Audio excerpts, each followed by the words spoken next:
नहीं समझ पाया, उसको जानबूझ के एक वर्ण विशेष से जोड़ने का जो ये अपराध कर रहे हैं और रामचरितमानस जैसे धार्मिक ग्रंथ का अपमान कर रहे हैं, यह बिहार के संपूर्ण हिंदू समाज का अपमान है। बिहार का संपूर्ण हिंदू समाज के बारे में पूरे देश में इस तरह की भ्रांति बन रही है जैसे हम लोग भगवान श्री राम के विरोधी हों।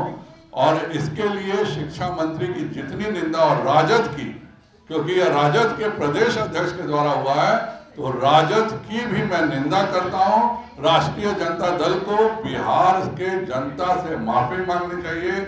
यह भगवान सीता की धरती पर, मां सीता की धरती पर भगवान राम को अपमानित करने का काम जो ये कर रहे हैं, उसके लिए माफी मांगे, नहीं तो हम लगातार उनके विरोध में आंदोलन चलाएंगे।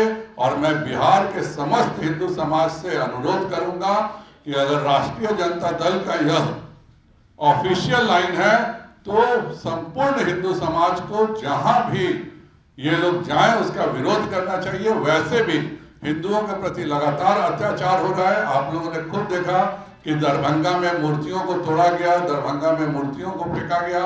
उसी प्रकार मेरे यहाँ सुगौली में मूर्तियों को तोड़ा गया।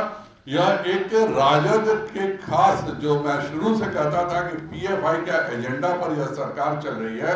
यह सरकार मंदिरों को नुकसान पहुंचाने का काम कर रही है और हिंदू समाज को अपमानित करने का काम कर रही है। मैं राजद को चेतावनी देता हूं कि बिहार का प्रत्येक हिंदू आपके विरुद्ध खड़ा होगा, नहीं तो आप चंद्रशेखर का इस्तीफा लें और अपने प्रदेश अध्यक्ष को बोलें कि इस तरह के गलत बातों पे उनका सहयोग नहीं होना चाहिए। प्रदेश अध्यक्ष का एक और बयान आया, उन्होंने कहा कि रामायण में कचरा है और मोती भी है। पहले तो उन्हें यह भी नहीं मालूम है कि महर्षि वाल्मीकि जिनके आश्रम में सीता रहती थी वह किस जाति के थे।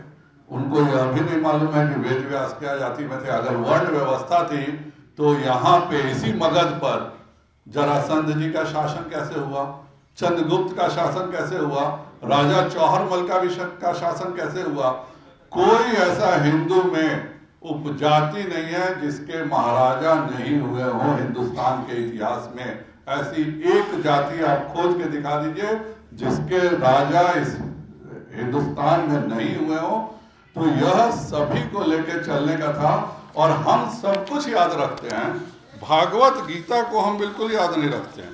भागवत गीता के 18वें अध्याय के 41वां श्लोक में खुद भगवान श्री कृष्ण ने कहा है कि हे परतम, ब्राह्मण, क्षत्रिय, वैश्य और शूद्र के कर्म स्वभाव से उत्पन्न गुणों के अनुसार विभक्त किए जाते हैं।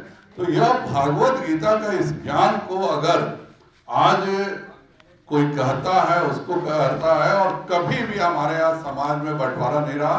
यह मुगलों के आक्रमण के बाद से यह सब विसंगतियां आई हैं और जानबूझ करके इसको उठाने का और लज्जा बहुत ही गलत और कुत्सित प्रयास राजद कर रहा है। राजद की हम लोग भर्त्सना करते हैं और राष्ट्रीय जनता दल के राष्ट्रीय अध्यक्ष लालू जी से पूछना चाहेंगे कि क्या वह रामचरितमानस और भागवत गीता को नहीं मानते हैं क्या? अगर वह मानते हैं, अगर भगवान राम के प्रति उनको जरा भी श्रद्धा है, तो चंद्रशेखर को निष्कासित करें और उनके प्रदेश अध्यक्ष को माफी मांगना चाहिए।